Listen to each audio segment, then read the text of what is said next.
Behavioral sciences, the study of human and animal behaviors. Thanks for tuning in to Hard News TV 2. I'm your host, Terry Lynn, and this is the channel where truth is like archaeology, and every day we're digging for it. Today is October 5th, 2019, and I'm going to show y'all an article, two articles from 2015. You don't think we're being manipulated and controlled? So let me show y'all a couple of things that I found. Here we go.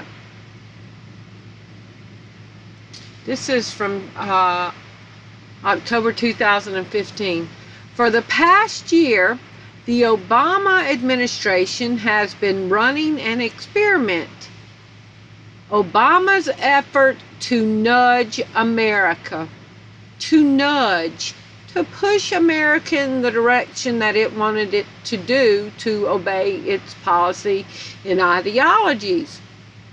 He used behavioral scientists to do this. The government tried using behavioral science to shape people's behavior. Here's what happened.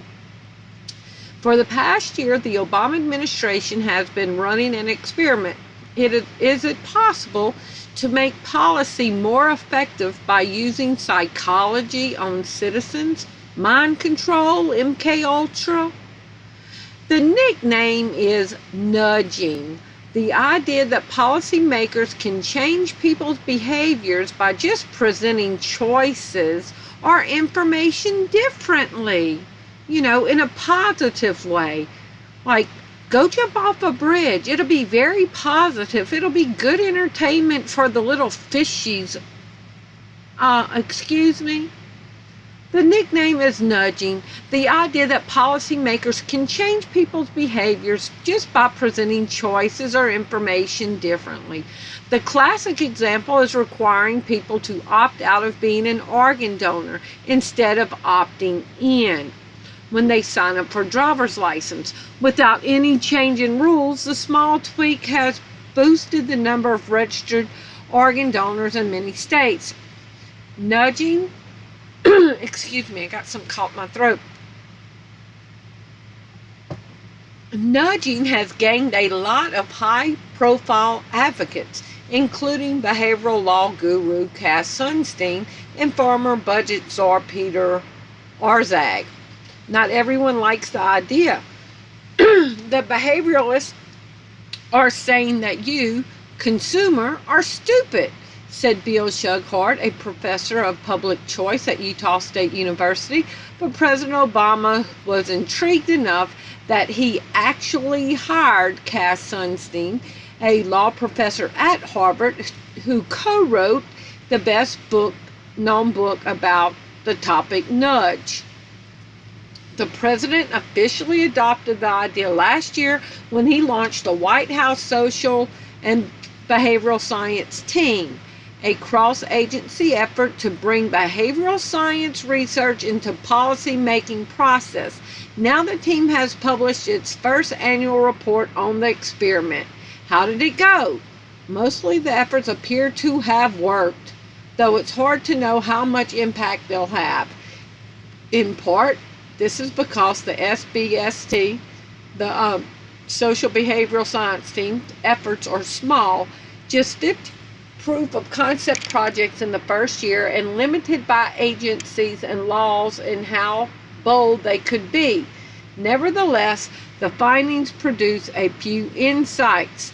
So, they monitored people's responses to their ideas. Young people clearly respond to text. One problem the team tried to address is an education issue called summer melt.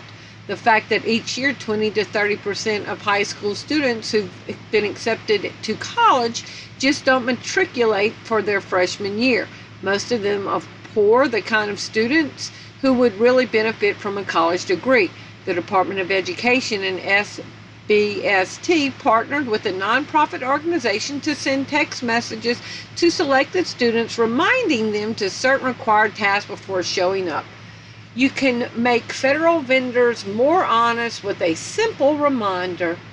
Doctors, not that nudgeable. Okay, but is it really nudging? I'm going to leave y'all the link to this, okay? So the other article about this was from Judicial Watch, and y'all know I love Judicial Watch. They sue for freedom of information. So this is from September 2016. Records show Obama hired behavioral experts to expand use of government programs. So I'm going to leave y'all the link to this. In 2015, Obama signed an executive order directing federal agencies to use behavioral science to sell their programs to the public, the records obtained by Judicial Watch reveal. Then the government had contracted 20 leading social and behavioral research experts that at that point had already been involved in more than 75 agency collaborations, the records state. I'm going to leave y'all this. I'm going to leave y'all these two links that our president hired behavioral scientists to nudge and manipulate the human populace to do what he wanted them to do. Can you imagine if that headline said records show President Trump hired behavioral experts to expand government policies? Can you imagine that? Or if this other headline right here said, let's open it. If this other headline said Trump's effort to nudge America, the government tried using behavioral science to shape people's behaviors. Can you imagine if that said President Donald Trump hired people to make us do what he wanted us to do to accomplish his agenda? Can you imagine? Y'all leave me your comments below and let me know what you think. Thank you for watching. Bye-bye.